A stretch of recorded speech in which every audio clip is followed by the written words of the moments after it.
ಚಳ್ಳಕೆರೆ ನಗರದ ತಾಲೂಕು ಪಂಚಾಯತ್ ಸಭಾಂಗಣದಲ್ಲಿ ತಾಲೂಕಿನ ಕೃಷಿ ಪರಿಕರ ಮಾರಾಟಗಾರರಿಗೆ ಕೇಂದ್ರ ಸರ್ಕಾರದ framework for fertilizer sale FWS ತಂತ್ರಾಂಶದ ಕುರಿತು ತರಬೇತಿ ಕಾರ್ಯಕ್ರಮ ನಡೆಯಿತು.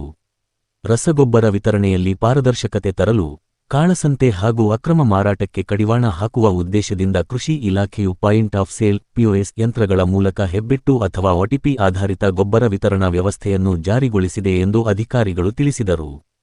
ಕಾರ್ಯಕ್ರಮದಲ್ಲಿ ಯೂರಿಯಾ, DAP ಸೇರಿದಂತೆ ವಿವಿಧ ರಸಗೊಬ್ಬರಗಳ ಮಾರಾಟ, ದಾಸ್ತಾನು ನಿರ್ವಹಣೆ ಹಾಗೂ FWS ತಂತ್ರಾಂಶದ ಬಳಕೆಯ ಕುರಿತು ಮಾರಾಟಗಾರರಿಗೆ ಸಮಗ್ರ ಮಾಹಿತಿ ನೀಡಲಾಯಿತು.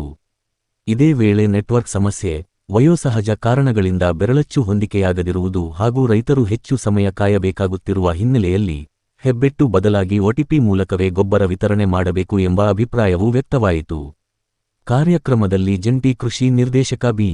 ಮಂಜುನಾಥ್, ಉಪ ಕೃಷಿ ನಿರ್ದೇಶಕ ಉಮೇಶ್, ಸಹಾಯಕ ಕೃಷಿ ನಿರ್ದೇಶಕರಾದ ಜಾರಿದಳ ಮಲ್ಲನಗೌಡ ಹಾಗೂ ರಮೇಶ್, ಕೃಷಿ ಅಧಿಕಾರಿಗಳಾದ ಗುರುನಂದನ್, ಜೀವನ್, ಮಂಜುನಾಥ್, ರಸಗೊಬ್ಬರ ಮಾರಾಟಗಾರರ ಸಂಘದ ಅಧ್ಯಕ್ಷ ಜಗದೀಶ್ ಹಾಗೂ ಉಪಾಧ್ಯಕ್ಷ ಮಂಜುನಾಥ್ ಉಪಸ್ಥಿತರಿದ್ದರು.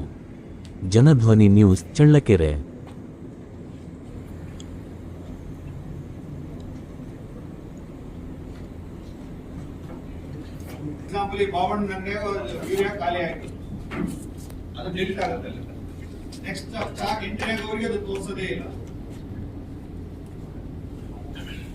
ಯೂರಿಯಾಕ್ಕೆ ಆ ಶಾಪನ್ನ ತೋರಿಸಲ್ಲ.